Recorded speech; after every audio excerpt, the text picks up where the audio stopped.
Vous étiez morts par vos offenses et par vos péchés dans lesquels vous marchiez autrefois selon le train de ce monde, selon le prince de la puissance de l'air, de l'esprit qui agit maintenant dans les fils de la rébellion.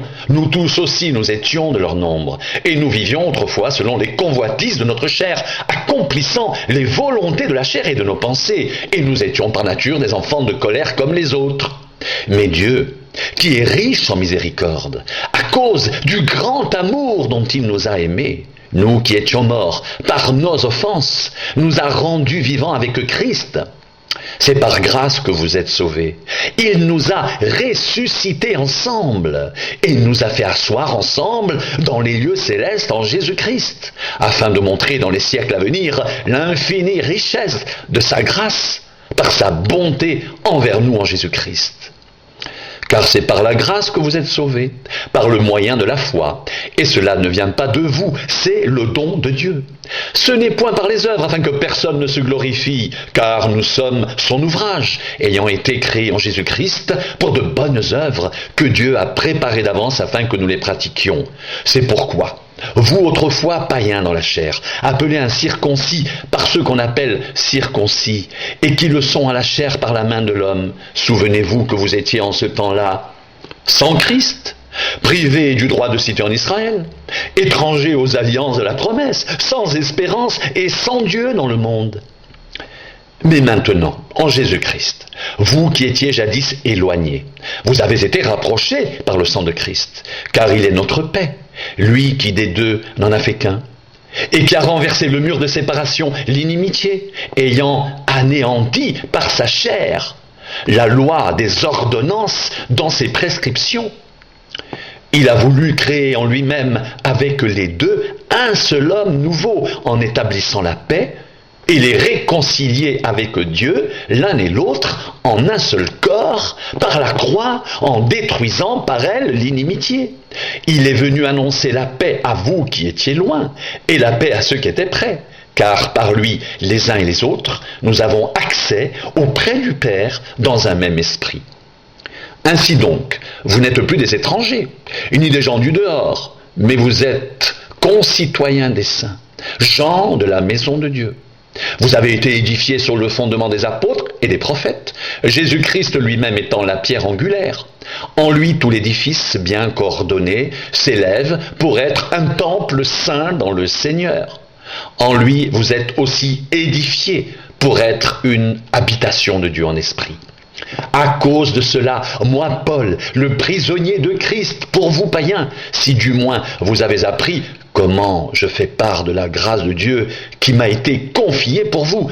C'est par révélation que j'ai eu connaissance du mystère sur lequel je viens d'écrire en peu de mots.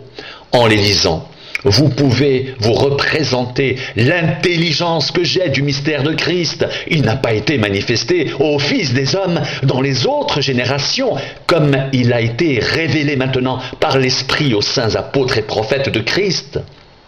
Ce mystère, c'est que les païens sont co-héritiers, forment un même corps et participent à la même promesse en Jésus-Christ par l'Évangile dont j'ai été fait ministre selon le don de la grâce de Dieu qui m'a été accordé par l'efficacité de sa puissance.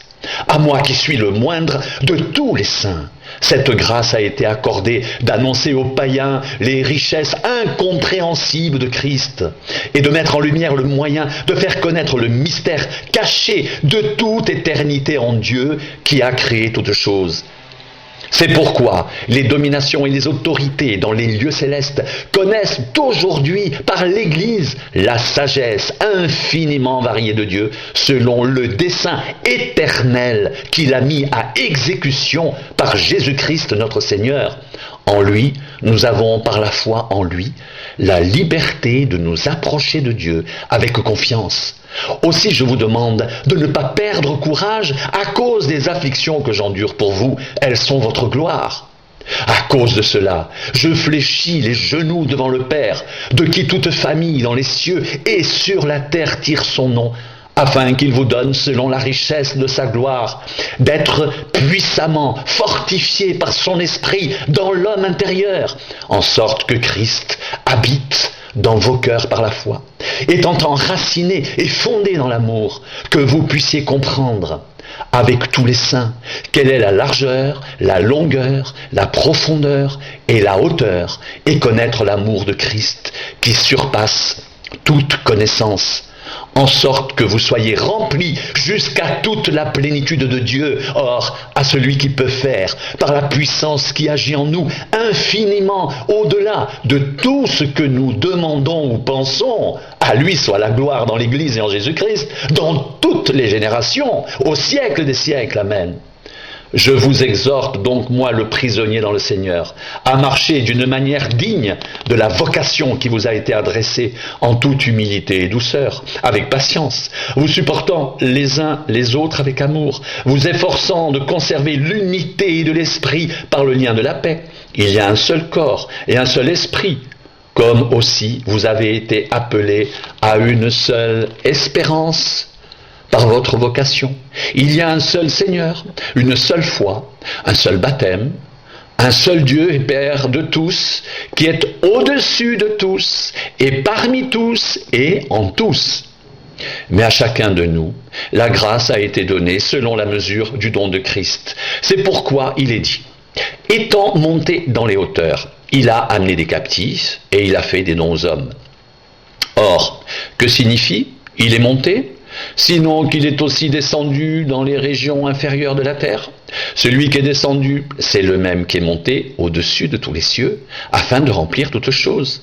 Et il a donné les uns comme apôtres, les autres comme prophètes, les autres comme évangélistes, les autres comme pasteurs et docteurs, pour le perfectionnement des saints, en vue de l'œuvre du ministère et de l'édification du corps de Christ, jusqu'à ce que nous soyons tous parvenus à l'unité de la foi et de la connaissance du Fils de Dieu, à l'état d'homme fait à la mesure de la stature parfaite de Christ. Ainsi, nous ne serons plus des enfants, flottant et emportés à tout vent de doctrine, par la tromperie des hommes, par leur ruse dans les moyens de séduction, mais en professant la vérité dans l'amour, nous croîtrons à tous égards en celui qui est le chef, Christ. C'est de lui, et grâce à tous les liens de son assistance, que tout le corps, bien coordonné et formant un solide assemblage, tire son accroissement selon la force qui convient à chacune de ses parties et s'édifie lui-même dans l'amour. Voici donc ce que je dis et ce que je déclare dans le Seigneur.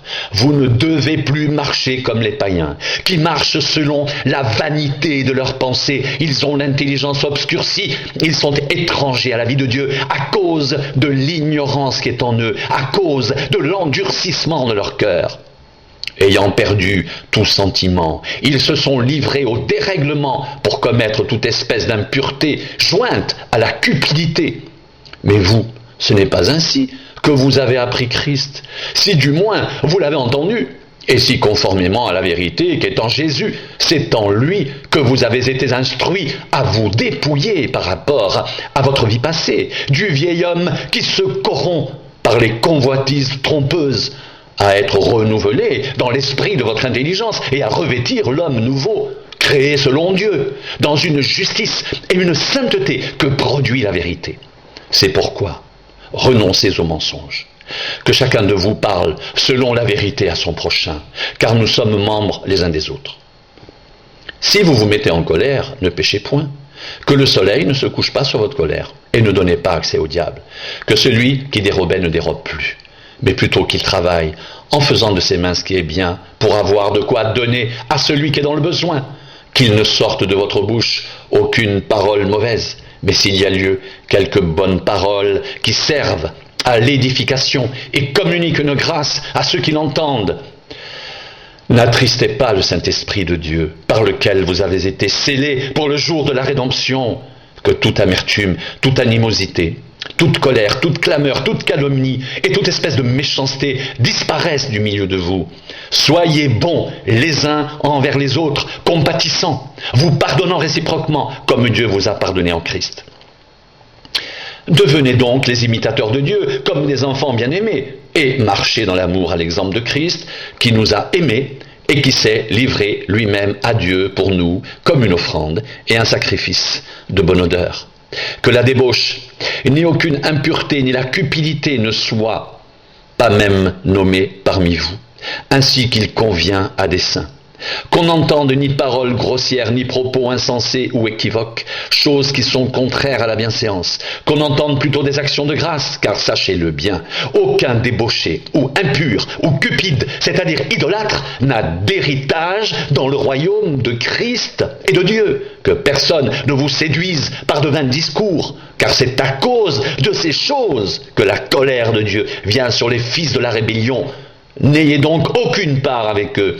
Autrefois, vous étiez ténèbres, et maintenant vous êtes lumière dans le Seigneur. Marchez comme des enfants de lumière, car le fruit de la lumière consiste en toutes sortes de bonté, de justice et de vérité. Examinez ce qui est agréable au Seigneur, et ne prenez point part aux œuvres infructueuses des ténèbres, mais plutôt condamnez-les, car il est honteux de dire ce qu'ils font en secret. Mais tout ce qui est réprouvé apparaît en pleine lumière, car tout ce qui est ainsi manifesté est lumière. C'est pour cela qu'il est dit « Réveille-toi, toi qui dors, relève-toi d'entre les morts et Christ t'éclairera. » Prenez donc garde afin de vous conduire avec circonspection, non comme des insensés, mais comme des sages. Rachetez le temps, car les jours sont mauvais. C'est pourquoi ne soyez pas inconsidérés, mais comprenez quelle est la volonté du Seigneur. Ne vous enivrez pas de vin, c'est de la débauche. Soyez au contraire remplis de l'esprit. Entretenez-vous par des psaumes, par des hymnes et par des cantiques spirituels, chantant et célébrant de tout votre cœur les louanges du Seigneur. Rendez continuellement grâce à Dieu le Père pour toutes choses au nom de notre Seigneur Jésus-Christ, vous soumettant les uns aux autres dans la crainte de Christ.